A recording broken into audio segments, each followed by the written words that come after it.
നവമി സത്സംഗം വളരെ ഗൗരവമായിട്ടുള്ള ആധ്യാത്മിക ചർച്ചകൾ നടക്കുന്ന ഒരു വേദിയായിട്ടാണ് ഞാൻ മനസ്സിലാക്കിയിരിക്കുന്നത്. കാരണം മിക്കവാറും ക്ലാസ്സുകളൊക്കെ വളരെ താല്പര്യത്തോടു കൂടി തന്നെ ഞാൻ ശ്രദ്ധിക്കാറുണ്ട്. ഒരു എന്താ പറയുക, വളരെ ജ്ഞാനികളായിട്ടുള്ള, വളരെ ബഹുമാന്യരായിട്ടുള്ള പ്രഭാഷകരെ കൊണ്ട് ധന്യമായ ഒരു വേദിയാണ്. ഇവിടെ സംസാരിക്കത്തക്ക പക്വതയോ അറിവൊന്നും ഉണ്ടോയെന്ന് എനിക്കറിയില്ല. പക്ഷെ ഈ ഒരു സത്സംഗത്തോടുള്ള, നവമി സത്സംഗത്തോടുള്ള ഒരു ആദരവും എൻ്റെ ഒരു സന്തോഷവും ഒക്കെ ഉള്ളതുകൊണ്ടാണ് ഞാൻ ഡോക്ടർ മിനി ആവശ്യപ്പെട്ടപ്പോൾ തന്നെ കർത്തവ്യം ഏറ്റെടുത്തത്. നമുക്ക് നേരിട്ട് വിഷയത്തിലേക്ക് വരാം. വളരെ കുറച്ച് സമയമല്ലേ ഉള്ളൂ. അപ്പം ആധ്യാത്മമാർഗത്തിന്റെ ആധ്യാത്മികതയുടെ മാർഗങ്ങൾ എന്നുള്ളതാണ് നമ്മുടെ ടോപ്പിക്ക്. അപ്പൊ ഇതില് വൈദ്യം കൈകാര്യം ചെയ്യുന്ന ഒരാളെന്നുള്ള നിലയിൽ എന്ത് വിഷയം ആലോചിക്കുമ്പോഴും അത് സ്വാസ്ഥ്യ രക്ഷണത്തിന് എങ്ങനെ പ്രയോജനപ്പെടുത്താം എന്നൊരു കണ്ണിലൂടെ കാണണം എന്നാണ് ഞങ്ങളുടെ ഗുരുനാഥൻ പഠിപ്പിച്ചിരിക്കുന്നത്. അപ്പോൾ ആരോഗ്യം അഥവാ സ്വാസ്ഥ്യത്തിന് ആധ്യാത്മിക ചിന്ത എത്രത്തോളം പ്രധാനപ്പെട്ടതാണ്. യോഗ പഠിച്ചപ്പോൾ തന്നെ ഇത് ആരോഗ്യത്തിന് ഏതൊക്കെ തരത്തില് ഉതകുന്നു എന്ന ഒരു വീക്ഷണത്തോടു കൂടിയാണ് അതിനെ അറിയാൻ ശ്രമിച്ചിരിക്കുന്നത്. അപ്പൊ ആ ഒരു കാഴ്ചപ്പാട് നിങ്ങളോടും കൂടെ പങ്കുവെക്കാം എന്നാണ് ആഗ്രഹിക്കുന്നത്. ഈ ആരോഗ്യം എന്നുള്ള പദത്തിന്റെ നിർവചനമായിട്ട് പൊതുവെ പറഞ്ഞു വരുന്നത് ശാരീരികവും മാനസികവും എന്താ പറയുക സാമൂഹികവുമായിട്ടുള്ള ഒരു സുസ്ഥിതി, അല്ലെങ്കിൽ ഒരു എന്താ പറയുക വെൽ ബീയിങ് എന്ന് വേണമെങ്കിൽ പറയാം അല്ലെ. അതിനെയാണ് നമ്മൾ സാധാരണ ആരോഗ്യം എന്ന് പറയുക. അപ്പോ ശാരീരികവും മാനസികവും സാമൂഹികവും അതേപോലെ തന്നെ ആധ്യാത്മികവുമായിട്ടുള്ള ആരോഗ്യത്തിനുള്ള ഒരു ഉപാധി എന്നുള്ള നിലയിലാണ് യോഗത്തിന് അല്ലെങ്കിൽ യോഗയ്ക്ക് ഇവിടെ പ്രസക്തി ഉണ്ടാവുന്നത്. ഈ ശാരീരികവും മാനസികവുമായിട്ടുള്ള സുസ്ഥിതി എന്താണെന്ന് നമുക്ക് ഏറെക്കുറെ അറിയാം അല്ലെ. എന്നാൽ എന്താണ് ആത്മീയമായ സുസ്ഥിതി, അല്ലെങ്കിൽ അതെങ്ങനെയാണ് ആത്മീയമായിട്ടുള്ള ഒരു സുസ്ഥിതി കൈവരിക്കുന്നത് എന്നതിനെ കുറിച്ച് നമ്മൾ അങ്ങനെ അധികം ആരും പറഞ്ഞു കേൾക്കാറില്ല അല്ലെ. ഈ ആത്മീയത അല്ലെങ്കിൽ ആത്മീയ ജ്ഞാനം, സാത്വിക ജ്ഞാനം എന്നൊക്കെ ഇങ്ങനെ പല പേരിൽ നമ്മൾ ആധ്യാത്മിക ജ്ഞാനത്തെ അറിയാറുണ്ട് അല്ലെങ്കിൽ കേട്ടിട്ടുണ്ട്. ഇത് കേൾക്കുന്നുണ്ടല്ലോ അല്ലെ? ഡിസ്റ്റർബൻസ് തോന്നി. ഇത് അറിവ് കൊണ്ടുള്ള ഒരു സംസ്കാരമാണ് യഥാർത്ഥത്തിൽ. അതായത് ഓരോ ദേഹം, പ്രതിദേഹം ഭിന്നമായിട്ടിരിക്കുമ്പോൾ പോലും, അതായത് ഓരോ എന്താ പറയുക ജീവവസ്തുക്കളിലും പ്രത്യേകമായി നിലനിൽക്കുമ്പോൾ പോലും എല്ലാ ജീവാത്മാക്കളായിട്ടും സ്ഥിതി ചെയ്യുന്ന, അല്ലെങ്കിൽ സമസ്ത ജീവജാലങ്ങളിലും ഒരു ജീവകലയായിട്ട് അല്ലെങ്കിൽ അതിന്റെ ജീവചൈതന്യമായിട്ട് നിലകൊള്ളുന്ന ആ തത്വം, അത് ഒന്നാണെന്നുള്ള ഭാവനയാണ് യഥാർത്ഥത്തില് ആധ്യാത്മിക ജ്ഞാനം എന്ന് നമുക്ക് വേണമെങ്കിൽ പറയാം. പലപ്പോഴും ഈ ആത്മീയതയും മതബോധവും തമ്മിൽ വേർതിരിച്ചെടുക്കാൻ നമുക്ക് പറ്റാറില്ല അല്ലെ. ഇത് തിരിച്ചറിയുകയാണ്, അല്ലെങ്കിൽ ഇതിനെ വേർതിരിച്ച് മനസ്സിലാക്കാത്തതാണ് പലപ്പോഴും യുദ്ധങ്ങളും കലാപങ്ങളും ഒക്കെ ഉണ്ടാകുന്നതിനൊരു കാരണമായിട്ട് തോന്നാറുള്ളത്. കാരണം നാം എല്ലാം ഒരേ ജീവപ്രപഞ്ചത്തിലെ ഒരേ ജീവന്റെ അംശങ്ങളാണ് എന്നുള്ളൊരു തിരിച്ചറിവ് ഉണ്ടാകുമ്പോഴാണ്, ഞാനും നീയും സമന്മാരാണ്, എല്ലാ പ്രാണികളും ഒരേ ജീവാത്മാവിന്റെ അംശങ്ങളാണ് എന്നൊരു ബോധം നമുക്ക് ഉണ്ടാകുമ്പോഴാണ് ശരിക്കും എന്താ പറയുക രാഗദ്വേഷങ്ങളില്ലാത്ത ഒരു പരിപൂർണമായിട്ടുള്ള ഒരു അറിവ് അല്ലെങ്കിൽ ജ്ഞാന സാക്ഷാത്കാരം എന്നൊക്കെ പറയാവുന്ന ഒരു സമതാബോധം എന്നൊക്കെ പറയാവുന്ന ഒരു അറിവ് നമ്മളിൽ ഉണ്ടാകുന്നത്. അപ്പോ മതങ്ങൾ പലപ്പോഴും ഈ ആത്മബോധത്തിലേക്കുള്ള എത്തിച്ചേരലിന് വേണ്ടിയിട്ടുള്ള സാധനകളായിട്ടാണ് കണക്കാക്കപ്പെടുന്നത്. ആത്മബോധം എന്നുള്ളതിനേക്കാൾ അവർ ആചാരങ്ങളെ അല്ലെങ്കിൽ ആ സാധനകൾക്കാണ് പലപ്പോഴും പ്രാധാന്യം കൊടുത്തു കാണുന്നത്. അപ്പോൾ ഈ സാധനകളാണ് യഥാർത്ഥത്തിൽ നമ്മുടെ ലക്ഷ്യം എന്ന് നമ്മൾ തെറ്റിദ്ധരിക്കുന്നിടത്താണ് പലപ്പോഴും പ്രശ്നങ്ങൾ ഉണ്ടാകുന്നത്. ഇപ്പോ പല മാർഗങ്ങളുണ്ട് നമുക്കൊരു ലക്ഷ്യത്തിലേക്ക് എത്താൻ അല്ലേ. അപ്പൊ ആ പല മാർഗങ്ങളിലെ ഒരു മാർഗമാണ് യഥാർത്ഥത്തിൽ മതപരമായിട്ടുള്ള ആചാരങ്ങളെന്നും, അല്ലെങ്കിൽ ഇപ്പോ നമ്മുടെ ക്ഷേത്ര സന്ദർശനങ്ങള്, വ്രതങ്ങള്, അതുപോലെ എന്താ പറയുക ഈ പ്രാർത്ഥനകള്, ഇതൊക്കെ ഈ ഒരു ആത്മബോധം ഉറപ്പിക്കുന്നതിനുള്ള ഒരു വഴികളായിട്ട് അല്ലെങ്കിൽ ഉപായങ്ങളായിട്ട് വേണമെങ്കിൽ നമുക്ക് കണക്കാക്കാം. ഇനിയിപ്പോ എന്തിനാണ് ഇങ്ങനെ ഒരു ആത്മബോധം അല്ലെങ്കിൽ ആരോഗ്യത്തിൽ അതിന് എന്താണ് പ്രസക്തി എന്നുള്ളതില് അതിനെക്കുറിച്ച് ആലോചിക്കുകയാണെങ്കിൽ ശരിക്കും ഒരു സമൂഹത്തിന്റെ നന്മയ്ക്ക് അല്ലെങ്കിൽ ഒരു വ്യക്തിയുടെ പുരോഗതിക്ക്, രാജ്യ പുരോഗതിക്ക്, മാനവ പുരോഗതിക്ക് ഒക്കെ തന്നെ ഈ ആത്മീയത അല്ലെങ്കിൽ ഒരു ആത്മബോധം വളരെ അനിവാര്യമായിട്ടുള്ള ഒരു സംഗതിയാണെന്ന് നമുക്ക് കാണാൻ പറ്റും. നമുക്ക് ഇന്നത്തെ കാലത്ത് ശാസ്ത്രമാണ് പ്രധാനം അല്ലെ? ശാസ്ത്രത്തെ ഒഴിവാക്കി അല്ലെങ്കിൽ ശാസ്ത്ര പുരോഗതിയെ ഒഴിവാക്കിക്കൊണ്ട് നമുക്കൊരു മറ്റൊരു കാര്യത്തെ കുറിച്ച് നമുക്ക് ചിന്തിക്കാൻ പറ്റത്തില്ല. അപ്പോൾ അതിനെ ഒഴിവാക്കാൻ പറ്റാത്ത ഒരു കാലമാണിത്. ശാസ്ത്രം വളരെ വളരെ വേഗത്തിൽ മുന്നേറിക്കൊണ്ടിരിക്കുന്ന ഒരു കാലഘട്ടമാണ് അല്ലെ? അപ്പോ ഈ പുരോഗതി അത് ലോകക്ഷേമത്തിന് വേണ്ടി ഉപയോഗിക്കണമെന്നുണ്ടെങ്കിൽ നമ്മൾ ആധ്യാത്മിക ജ്ഞാനം കൊണ്ട് അതിനെ ഒന്ന് എന്താ പറയുന്നത് മോഡിഫൈ ചെയ്ത് അല്ലെങ്കിൽ അത് നിയന്ത്രിച്ച് ഉപയോഗിക്കേണ്ടത് ആവശ്യമായിട്ട് വരുന്നുണ്ട്. ഇപ്പൊ ഒരു ഉദാഹരണം പറയുകയാണെങ്കിൽ ആണവോർജം നമുക്ക് പലതരത്തിൽ പ്രയോജനപ്പെടുത്താം അല്ലെ? അത് ലോകത്തിന്റെ ഊർജ ആവശ്യങ്ങൾക്ക് വേണ്ടിയിട്ട് നമുക്ക് ഉപയോഗിക്കാം, അല്ലെങ്കിൽ ലോകത്തെ ആകെ നശിപ്പിക്കുന്ന യുദ്ധങ്ങൾക്ക് വേണ്ടിയിട്ട് നമുക്ക് ഉപയോഗിക്കാം. അപ്പൊ ഇത് എങ്ങനെ ഉപയോഗിക്കണം എന്നുള്ളൊരു വിവേകം വേണമെങ്കിൽ അതൊരു സംസ്കൃത ചിത്തരായിട്ടുള്ള ഒരു ജനതയ്ക്ക് മാത്രമേ സാധിക്കത്തുള്ളൂ. അത് വിവേകത്തോടു കൂടി എല്ലാ ശാസ്ത്ര പുരോഗതിയെയും മനുഷ്യന്റെ നന്മയ്ക്കായിട്ട് ഉപയോഗപ്പെടുത്തണമെങ്കിൽ ഈ ഒരു ആധ്യാത്മിക ജ്ഞാനം ഒരു സമൂഹത്തിന് ഏറ്റവും അത്യാവശ്യമായിട്ടുള്ള ഒരു ഘടകമായിട്ട് ഇന്നത്തെ കാലത്ത് മാറിയിരിക്കുന്നു എന്നുള്ളതാണ്. അപ്പൊ നമ്മൾ എന്താ പറയുക, അർജുനൻ പേരില് വിഷാദം കൊണ്ട് വിഷമിച്ചിങ്ങനെ ഈ എന്റെ ഉറ്റവരെയും ബന്ധുക്കളെയൊക്കെ ഞാൻ കൊല്ലണോ എന്ന് സംശയിച്ചിരുന്ന സമയത്ത് ഭഗവാൻ പറയുന്നുണ്ട്, ഭോഗത്തെ യോഗം കൊണ്ട് സംസ്കരിക്കുകയാണ് അല്ലെ? അപ്പോ നമ്മുടെ ദൈനംദിന ആവശ്യങ്ങൾക്ക് അല്ലെങ്കിൽ ദൈനംദിന ജീവിതത്തിൽ നമ്മൾ നേരിടേണ്ടി വരുന്ന പ്രശ്നങ്ങളെ നമുക്ക് യോഗം കൊണ്ട് അല്ലെങ്കിൽ എന്താ പറയുക സമചിത്തത കൊണ്ട് നമുക്ക് സംസ്കരിച്ച് അത് ലോക നന്മയ്ക്കായിട്ടും നമ്മളുടെ നന്മയ്ക്കായിട്ടും ഒക്കെ നമുക്ക് വിനിയോഗിക്കാനായിട്ട് സാധിക്കുന്നു. യോഗ എന്ന് പറയുന്നത്, യോഗം എന്നുള്ള വാക്കാണ് കുറച്ചുകൂടെ അത് കൃത്യമായിട്ട് നമുക്ക് ഉപയോഗിക്കാൻ പറ്റുന്നതെന്നു. ഇത് ഇന്നത്തെ കാലത്ത് വളരെ പ്രചാരത്തിലുള്ളതാണ് അല്ലെ? നമുക്കറിയാം ശാരീരികവും മാനസികവുമായിട്ടുള്ള ഒരു സ്വസ്ഥതയ്ക്ക് വേണ്ടിയിട്ടൊക്കെ നമ്മളെല്ലാവരും ഒരുപാട് പേര് അത് യോഗ ശീലിക്കുന്നവരാണ്. ഭാരതത്തിലും ലോകരാഷ്ട്രങ്ങളുടെ ഇടയ്ക്ക് മുമ്പ് ഇന്നത്തെ കാലത്തും അധികം ഇപ്പൊ യോഗത്തിനൊരു പ്രചാരം വന്നിരിക്കുന്ന ഒരു കാലം കൂടെയാണ് അല്ലെ? ഭാരതത്തിന്റെ ലോകത്തിനുള്ള സംഭാവന എന്നുള്ള രീതിയിൽ തന്നെ ഉയർത്തി കാട്ടപ്പെടുന്ന ഒന്നായിട്ട് മാറിയിട്ടുണ്ട് യോഗ. ഈ യോഗം എല്ലാ കാലത്തും ഭാരതഭൂമിയിൽ ഉണ്ടായിരുന്നു യഥാർത്ഥത്തിൽ.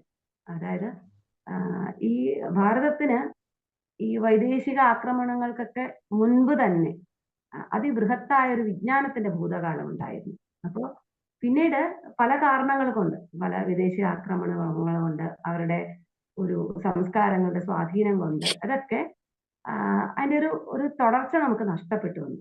അപ്പൊ ഇവിടെ വളർന്ന് വികസിച്ച് വന്ന ശാസ്ത്രങ്ങൾക്കെല്ലാം തന്നെ ഇവിടെ അക്കാലത്ത് പ്രചാരത്തിലിരുന്ന ദർശനങ്ങളുടെയൊക്കെ സ്വാധീനം വലിയ തോതിലുണ്ടായിട്ടുണ്ട്.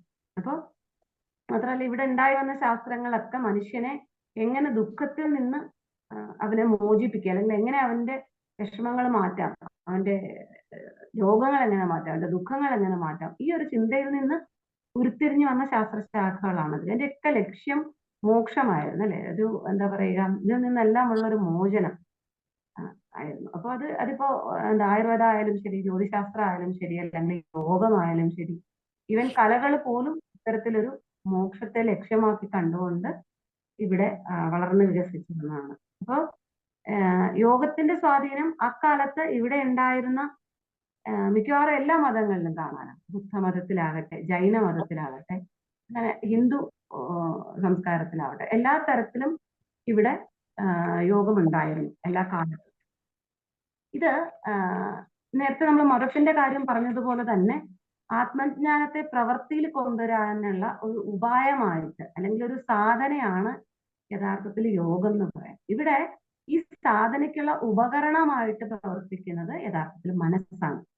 ഇത് നമ്മൾ ഒരുപാട് പേര് അങ്ങനെ ധരിച്ചു വെച്ചിട്ടുണ്ട്. ഇതൊരു വ്യായാമ മുറയാണെന്നോ, അല്ലെങ്കിൽ എന്താ പറയാ, വണ്ണം കുറയ്ക്കാൻ വേണ്ടിയിട്ട്, വയറ് കുറയ്ക്കാൻ വേണ്ടിയിട്ടൊക്കെ നമ്മൾ ചെയ്തു പോരുന്ന എക്സർസൈസുകളാണ് എന്നൊക്കെ തെറ്റിദ്ധരിക്കാം. യഥാർത്ഥത്തില്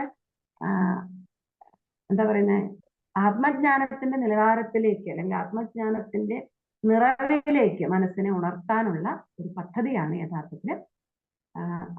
അങ്ങനെ ഒരു പദ്ധതിയായിട്ടാണ് യോഗ വിഭാവനം ചെയ്തത്. ഇതിന് പല പല തരത്തിലുള്ള യോഗങ്ങൾ ഈ ഭാരത ഭൂഖണ്ഡത്തില് പ്രചാരത്തിലുണ്ടായിരുന്നു.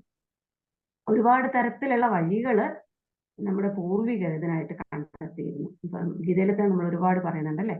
ജ്ഞാനയോഗം ഉണ്ടായിരുന്നു, കർമ്മയോഗമുണ്ട്, ഭക്തിയോഗമുണ്ട്, അതുപോലെ രാജയോഗമുണ്ട്, സ്വരയോഗമുണ്ട്, ഹഠയോഗമുണ്ട്, ഒരുപാട് തരത്തിലുള്ള യോഗങ്ങളുണ്ട്. അപ്പൊ ഇതെല്ലാം ഈ ആത്മജ്ഞാനത്തിലേക്ക് ഉണരുന്നതിനുള്ള പലതരത്തിലുള്ള സാധനങ്ങളെ ആചാര്യന്മാര് അവരുടെ അനുഭവങ്ങളിലൂടെയും അവരുടെ ചിന്തകളിലൂടെയും നേടിയെടുത്തിട്ടുള്ളതാണ്. അപ്പോ നമുക്ക് യോഗം എന്താണെന്നുള്ളതിനെ കുറിച്ചൊന്ന് ചർച്ച ചെയ്തു തുടങ്ങാം. യോഗത്തിന്റെ വ്യാഖ്യാനം പറയുകയാണെങ്കിൽ അതിന് ചിത്തവൃത്തി നിരോധം എന്നൊരു വ്യാഖ്യാനം നമ്മുടെ യോഗസൂത്രത്തിൽ പറയുന്നുണ്ട്. മനഃപ്രശമന ഉപായം ഒരു നിർവചനം യോഗ വാസിഷ്ഠത്തിൽ പറയുന്നുണ്ട്. അതുപോലെ തന്നെ കർമ്മസു കൗശലം എന്നൊരു നിർവചനം നമ്മുടെ ഭഗവത്ഗീതയിൽ പറയുന്നുണ്ട്. അപ്പം ഗീതയിൽ പറയുന്നത് അനുസരിച്ചിട്ട് സംഘമില്ലാതിരിക്കുക, ഒരു എന്താ പറയാ അറ്റാച്ച്മെന്റ് ഇല്ലാതിരിക്കുക.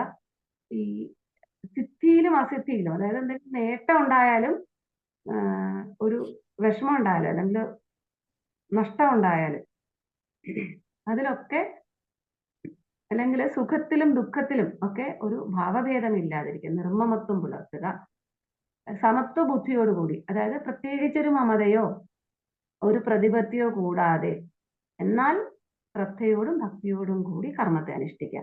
ഇപ്പോ നമ്മൾ ഡിറ്റാച്ച്ഡ് ആയിട്ടൊരു ഒരു കാര്യം ചെയ്യുമ്പോൾ, അല്ലെങ്കിൽ അതിനോട് പ്രത്യേകിച്ച് ഒരു മമത ഇല്ലാതെ ഒരു കർമ്മം ചെയ്യുമ്പോഴും പലപ്പോഴും അത് തീരെ അശ്രദ്ധമായിട്ട് ആർക്കോ വേണ്ടി ചെയ്യുന്നത് പോലെ ചെയ്യാൻ സാധ്യതയുണ്ട് അല്ലെ. അപ്പോൾ അങ്ങനെയല്ല ചെയ്യേണ്ടത്.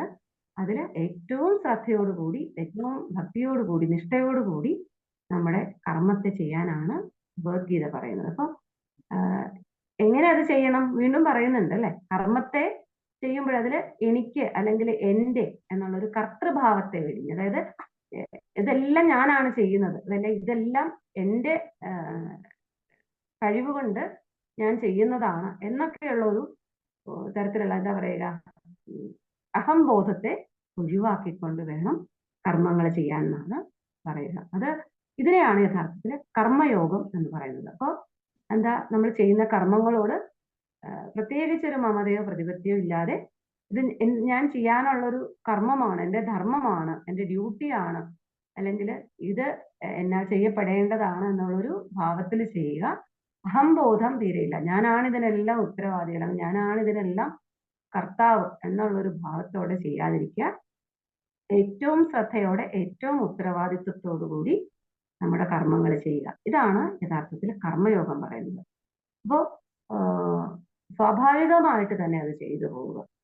ഇങ്ങനെ ചെയ്യുമ്പോൾ ഉള്ള ഗുണം എന്ന് പറഞ്ഞാൽ, ഇങ്ങനെ കർമ്മങ്ങൾ ചെയ്യുമ്പോഴാണ് വാസനകൾ ക്ഷയിക്കുന്നത്, അതായത് കർമ്മബന്ധം ക്ഷയിക്കുന്നത്. ഈ എന്താണ് കർമ്മബന്ധം എന്ന് പറയുകയാണെങ്കിൽ, നമ്മുടെ എല്ലാ ജീവജാലങ്ങൾക്കും ഉള്ള ഒരു പ്രത്യേകത എന്ന് പറഞ്ഞാൽ ഇവരെല്ലാം എപ്പോഴും എന്തെങ്കിലും ചെയ്തു അല്ലെ, സദാ പ്രവർത്തിച്ചു കൊണ്ടിരിക്കുക എന്നുള്ളതാണ് എല്ലാ ജീവജാലങ്ങളുടെയും സ്വഭാവം. ഇനി എന്തിനു വേണ്ടിയാണ് ഈ പ്രവർത്തിക്കുന്നതെന്ന് വെച്ചാലോ, സുഖത്തിന് വേണ്ടിയാണ് അല്ലെ. സുഖാർത്ഥ സർവഭൂതാന മത സർവ പ്രവർത്തി, എല്ലാ ജീവജാലങ്ങളുടെയും എല്ലാ കർമ്മങ്ങളും സുഖം ഇച്ഛിച്ചുകൊണ്ടുള്ളതാണെന്ന് പറയുന്നത്. അപ്പോ ഈ സുഖം വേണ്ടിയിട്ട് ഓരോ കർമ്മങ്ങൾ ചെയ്യുമ്പോൾ ഒരു താല്പര്യങ്ങൾ നമ്മളുണ്ടാവും അല്ലെ. നമ്മുടെ ഇപ്പോ ചിലർക്ക് നല്ല കാര്യങ്ങൾ ചെയ്യാനായിരിക്കും താല്പര്യം, ചിലർക്ക് ചീത്ത കാര്യങ്ങൾ ചെയ്യാനായിരിക്കും. അപ്പൊ നല്ല കാര്യങ്ങളാണ് ചെയ്യുന്നതെങ്കിൽ അതനുസരിച്ച് നല്ല വാസനകൾ, സദ്വാസനകൾ ഉണ്ടാകുകയും, മോശം കാര്യങ്ങളാണ് നമ്മൾ ചെയ്യുന്നത് എങ്കിൽ അതനുസരിച്ച് നമ്മളിൽ മോശമായിട്ടുള്ള ദുർവാസനകൾ ഉണ്ടായി വരികയും ചെയ്യുന്നു. അപ്പോൾ ഈ കർമ്മങ്ങൾ ചെയ്യുന്നതനുസരിച്ചിട്ടാണ് നമുക്ക് വാസനകൾ ഉണ്ടാവുക എന്ന് പറയുന്നത്. ഈ വാസനകൾ എന്ത് ചെയ്യും, നമ്മൾ വീണ്ടും കർമ്മം ചെയ്യാൻ പ്രേരിപ്പിക്കുന്നു. ഇങ്ങനെ ഇതൊരു ചക്രം പോലെ ഇങ്ങനെ തുടർന്ന് തുടർന്ന് സഞ്ചരിച്ചു കൊണ്ടിരിക്കുന്നു. അപ്പൊ ഇതിനെയാണ് നമ്മൾ കർമ്മബന്ധം അല്ലെങ്കിൽ സംസാര ചക്രം എന്നൊക്കെ പറയുന്നത്.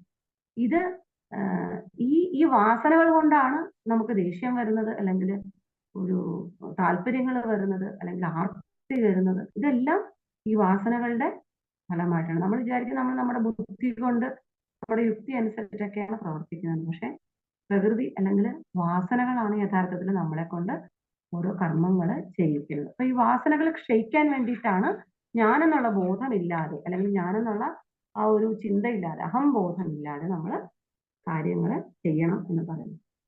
അപ്പൊ നമ്മൾ കർമ്മയോഗത്തെ കുറിച്ച് പറഞ്ഞു. ഇനി ഇതിൽ ഭക്തി കൂടി ചേരുമ്പോഴോ, അപ്പോ ഏറ്റവും ശ്രദ്ധയോടുകൂടി ഭഗവാന് സമർപ്പിക്കുന്നു എന്നുള്ള ഭാവത്തിൽ അല്ലെങ്കിൽ നാരായണ അർപ്പണമായിട്ട് കാര്യങ്ങൾ ചെയ്യുമ്പോഴാണ് അതിനെ നമ്മൾ ഭക്തിയോഗം എന്ന് പറയുന്നത്. നോക്കൂ, ഇവിടെ ഭക്തിയോഗത്തിൽ കുറെ അധികം കാര്യങ്ങൾ നമ്മൾ പറയുന്നുണ്ട് അല്ലെ. ധ്യാനം പറയുന്നുണ്ട്, നാമജപം പറയുന്നുണ്ട്, ഈശ്വര സമർപ്പണം, അങ്ങനെ ഒരുപാട് കാര്യങ്ങൾ പറയുന്നുണ്ട്. അപ്പൊ അതില് ഇതെല്ലാം ഈ ധ്യാനം എന്ന് പറയുന്നതും പ്രാർത്ഥന എന്ന് പറയുന്നത് അല്ലെങ്കിൽ നാമജപം എന്ന് പറയുന്നത് ഇതൊക്കെ നമ്മുടെ മനസ്സിനെ അടക്കാനുള്ള, മനസ്സിന്റെ സംശമനത്തിന് വേണ്ടിയിട്ടുള്ള അല്ലെങ്കിൽ മനസ്സിനെ അടക്കുന്നതിനുള്ള ഉപാധികളായിട്ടാണ് പറയുന്നത്. ഈശ്വരൻ ഒരു എന്താ പറയുക, ഈശ്വരൻ എന്ന് പറയുന്ന ഒരു നിർഗുണ അല്ലെങ്കിൽ ഗുണരഹിതമായിട്ടുള്ള ആ പരബ്രഹ്മത്തിനെ നമ്മള് ഒരു രൂപത്തിൽ സങ്കല്പിക്കുന്നു, അല്ലെങ്കിൽ ഒരു ഭാവത്തില് അങ്ങനെയൊക്കെ ഒരു പ്രതീകമായിട്ട് സങ്കല്പിച്ചുകൊണ്ട് പൂജകൾ ചെയ്യുന്നു അല്ലെങ്കിൽ പ്രാർത്ഥനകൾ ചെയ്യുന്നു. ഇതൊക്കെ എന്തിനു വേണ്ടിയിട്ടാണ്?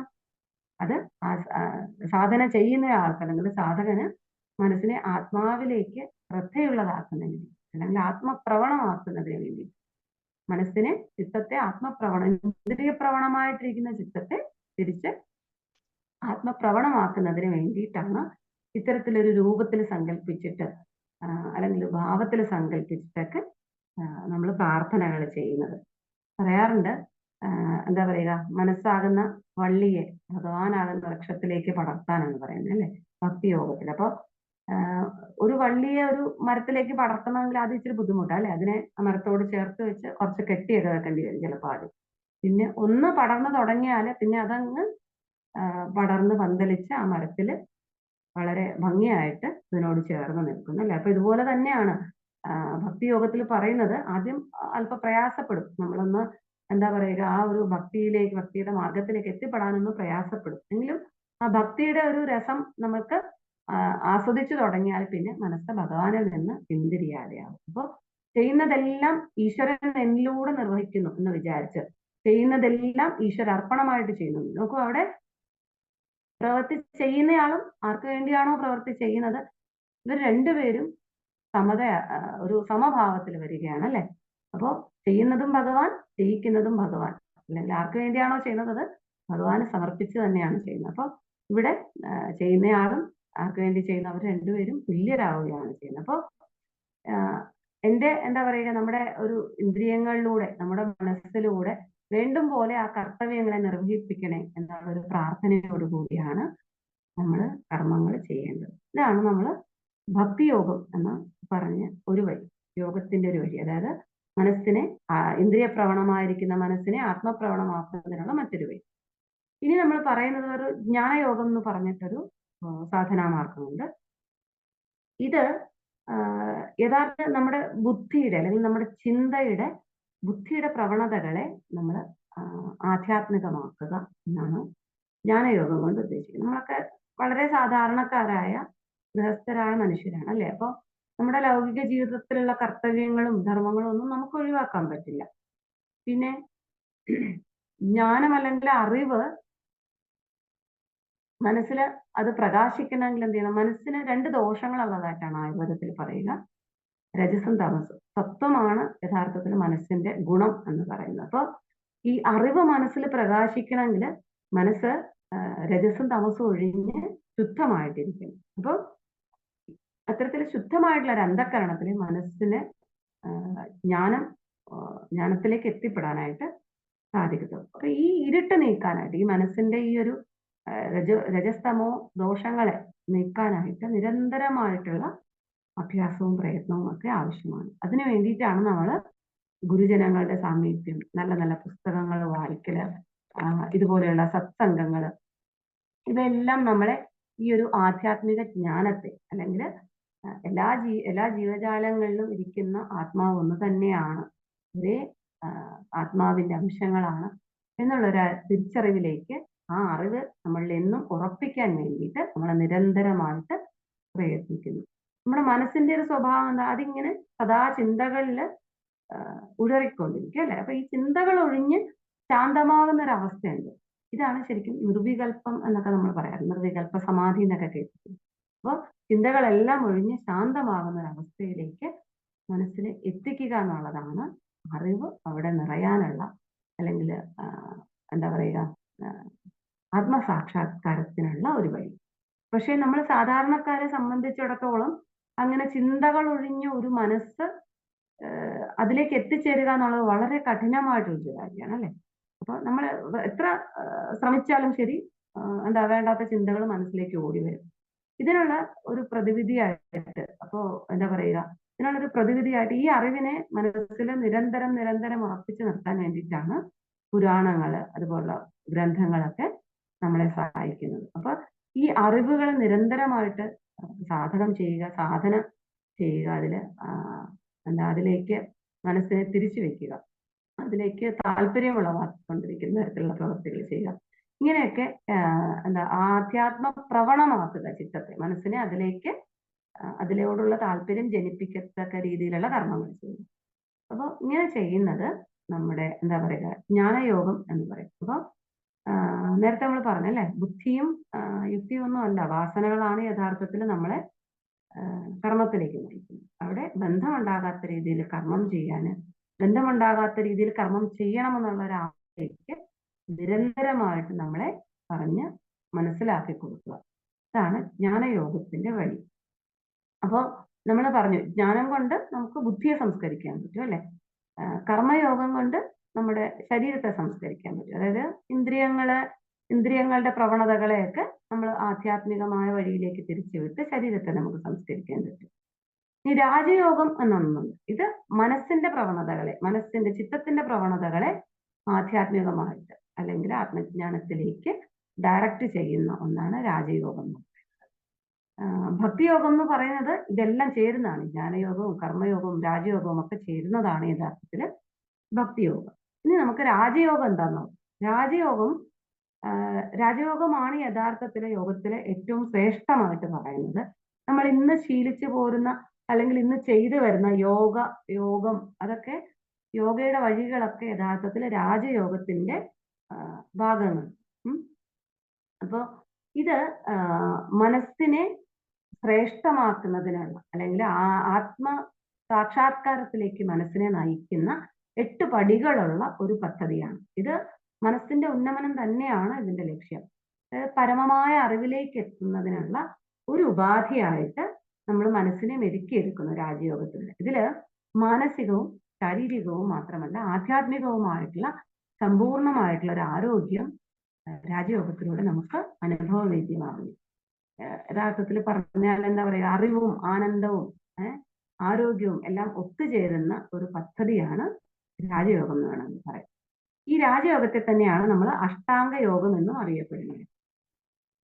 ഇതില് ആദ്യത്തെ പടി എന്ന് പറയുന്നത് യമം എന്ന് പറയുന്നത്. യമം എന്ന് പറയുന്നത് യഥാർത്ഥത്തിൽ സമൂഹത്തോടുള്ള